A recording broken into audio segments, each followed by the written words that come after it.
տերտերին է վարկաբեկում, ոչ թե եկեղեցուն, որտեղ տերտերը շնացել է։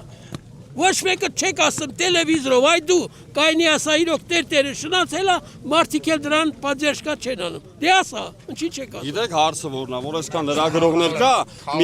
մի անգամ չտեսան, որ ցանկացած մի հատ սոց ցանցերում այդքան սաղ լրագրողները այդակ միանգամից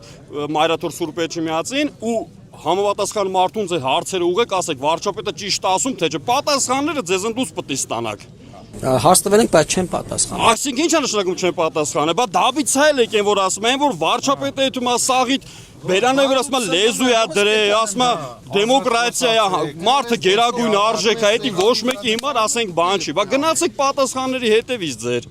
Համել ժողովուրդը կիմանա։ Միակ ղեկավարն է Փաշինյանը, մեր Հայաստանի ամբողջ կյանքում։ Որ այս մարդը ուզում արդարություն բերի, հավասարություն բերի, Որ մեկի դա նեղացրել, ասեք տենա, որ մեկի։ Իսկ դուք բոլորը թերնում եք կրծում եք այդ մարդին, կրծում եք, թուրքը կրծում է, ռուսը կրծում է, այն կողքի պետությունները կրծում են, դուք էլ հետը։ Ավանիշ տեսանյութը եւ բաժանորդագրվիչ նորությունները բաց չթողնելու համար։